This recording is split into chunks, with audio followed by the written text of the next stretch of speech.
I usually don't make videos talking about spoilers, but I've had a running theory through my head over the past couple of days, and now that the spoiler chapter is out, it's more or less confirmed.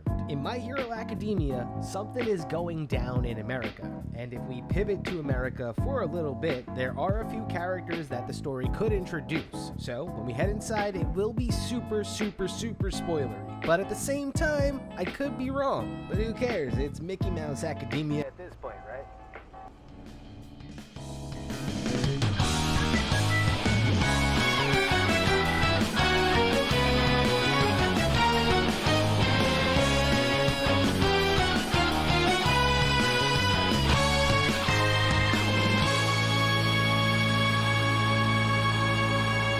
Welcome to the bar, folks. I know, pretty brash and bold statement before, but the leak and the chapter are pretty wild. I mean, 2 chapters ago, All For One straight up murdered Bakugo, and now in the same chapter, we're getting glimpses of what's unfolding in the United States. I mean, what a pivot. In my opinion, we were sitting here wondering how Horikoshi would start elaborating on the plot holes that were just still sitting out in the open. And I guess with this chapter came 2 things. 1, people are furious at Horikoshi's decision to pull one over on us once again, and 2, people didn't want to believe that this Ex Machina was coming, but it was coming since Bakugo got skewered in the first fight almost 2 years ago at this point. It feels like the ending is being rushed currently, but I guess in a way we're really only like in phase 2 of whatever ending this might possibly, end up being.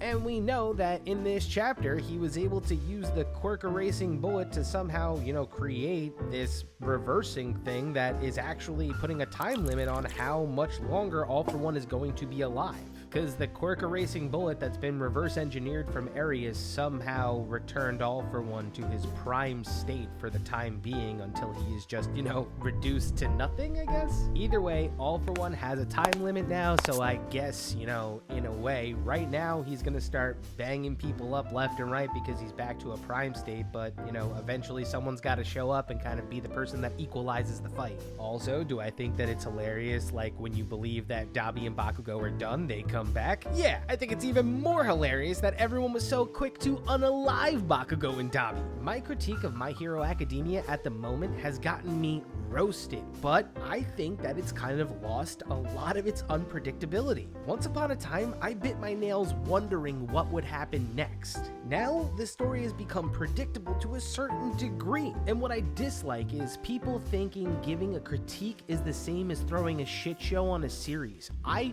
love My Hero Academia. I would even guess that it's probably in my top 3 in terms of favorites of all time. But right now, in my honest opinion, My Hero Academia is boring and predictable, and it's boring because it's predictable. The minute Bakugo went down, I threw my hands up in the air way before everybody else because I knew that he was going to come back. There was no way in hell they were going to keep Bakugo dead. No way. Bakugo puts food on tables. There is no way corporate suits were going to let a character with that much clout die. Recognize that from here on out, Bakugo has plot armor. Characters that are on the capacity of Edgeshot do not. Remember what I said last week? Characters need to go when they've fulfilled their purpose in the plot. If Horikoshi had this planned, it was inevitable that Edgeshot would be there to give his life to Bakugo. I do want to say one thing. Horikoshi loves Western comic books, and I wish I had a supercut of me saying that, because man, I have said over and over and over, this dude loves Spider-Man and Batman. And you know what happens in Western comic books? Characters like Batman get zapped by Darkseid's Omega Beams and die. Wolverine loses his healing factor, dies. Spider-Man loses his entire body to Doc Ock, and Superman gets gored by Doomsday. But guess what happened to every single one of those characters? They came back. Nobody is safe when it comes to the Asshole resurrection. I know it's somewhat crappy, but we've seen this in manga too. Naruto went around the battlefield saving people's lives. Granted, he never jumped into a motherfucker's heart and stitched him up, but distributing chakra to some people is up there. I'm pretty sure if I ask you to put your favorite anime asshole in the comments down below, you will have one. So go ahead and do it. And if you're in the premiere, just say it in the premiere. Let's talk about it, because I guarantee you have one. Whether it infuriated you or made you even more of a fan, let me know. Now, the pressing matter that I wanted to discuss initially before I went on my huge tangent was whether or not Koichi could make his appearance in My Hero Academia. I will be talking about it a bit more when I make my final Vigilante sum up video, but essentially at the end of Vigilantes, the story ends in a way where it's not quite happy, but it is more or less like a Koichi serving a prison sentence in the form of being a hero. Because the leaks in chapter 364 of My Hero Academia says that America is in peril, and that's just kind of taking it lightly.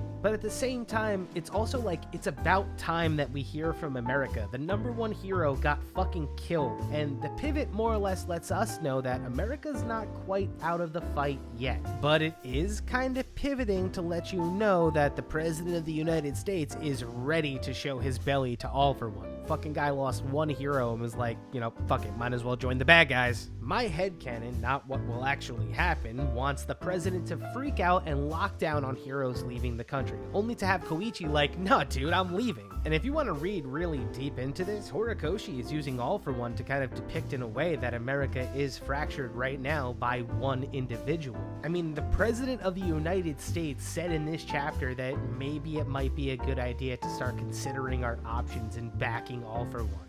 I do think that the scene of Akbar looking at the picture of Kathy and All Might together is him kind of realizing that he's going to have to go against the president just to do something to avenge Kathy. But if Akbar does create a team of vigilantes to bring over to Japan, Koichi better be at the top of that list. Because I really don't want Koichi just to be written out of the story and completely forgotten about. I mean, right now, he should still be in America, and I hope that this scene going on right now with the president isn't like some elaborate way for Horikoshi to write out Koichi. Because the fact that they wrote the story continues in My Hero Academia in the final chapter of Vigilantes is just vague enough for us to go, wow, are they telling us Vigilantes isn't going to have any part in My Hero Academia? Or is Koichi's story going to be a part of My Hero Academia? I mean, his ending wasn't very happy. That's way too vague, and it's almost insulting to everyone who reads Vigilantes. But when I reflect on this chapter and then reflect on the type of character that Koichi is, if the President of the United States in My Hero Academia says that heroes cannot leave the country and America is going to side with All for One, Koichi is going to disregard all of that shit and go back to Japan and save his friends and family, who are in danger of being killed by this villain, who, mind you, is like pretty much the original fucking villain. And remember, in this chapter,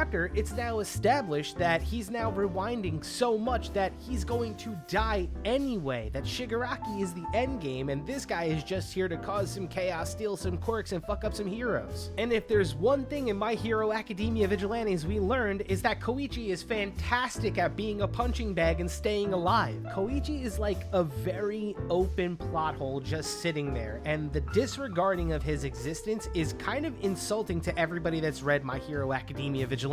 You're gonna sit there and tell me that Koichi is not gonna go back to Japan and take revenge on the dude that stole his master's quirk and put his love interest in the hospital? Absolutely not, man. Horikoshi has to write Koichi in, or he'll just be labeled as an even bigger fraud that everybody is labeling him now as. I'm not saying this because I want Koichi to appear in the series. I do. I'm saying this because you've taken the time to set up this guy's ending. The manga's ending isn't happy because Koichi is still viewed as a villain while he's fighting crime in the States, thousands and thousands of miles away from his friends and family. And remember, on top of that, he's forced to be there. Suppose he returns to Japan prematurely. Not only is the Japan law enforcement still arresting people that are labeled as villains and vigilantes, he's facing multiple counts of accused vigilantism, not to mention all the money he owes because of his various lawsuits against him. And while it's not one-to-one, another crazy parallel between Koichi and All Might is that when All Might was at UA, Gran Torino was incessant that when All Might graduates high school, he went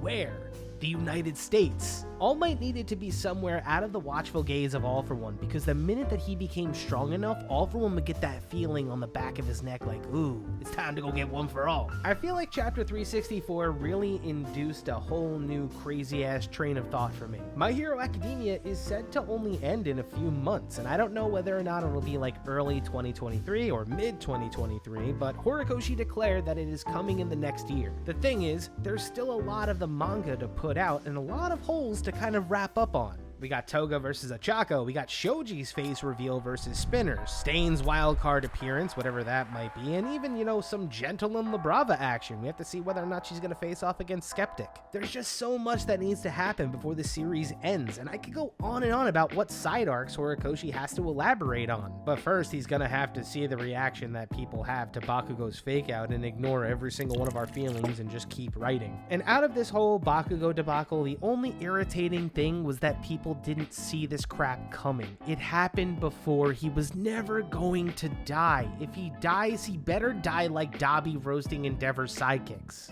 Like, seriously, this bullshit with Deadshot becoming his heart, what kind of Mickey Mouse bullshit is that? It's way too much to vent about. But look, I got a lot of flack for calling this series boring and predictable. And I'll take the L on calling it boring because the community's reaction to Bakugo dying was not boring whatsoever. And actually, if this is your first time getting burned like this by a series, there's a documentary called The Death of Superman that you should check out. I know it's a documentary and nobody wants to watch a documentary, but essentially it goes into the fact that they killed this larger-than-life superhero in Superman just to bring him back 3 months later, and they did all of this promotional material about the death of Superman just to fake it out. To me, the Bakugo fake out kind of generates the same type of sentiment. And if anything, just walk away knowing this: anybody can come back. Shirakumo had his brain mixed with concrete when a building fell on him and he returned his Kurogiri. Nobody batted an eye. So yeah, that's about it. Go with your gut and pay attention to popularity rankings. And let me know if you think the chaos in the United States will give Koichi just cause to arrive in Japan and finally wrap up his story.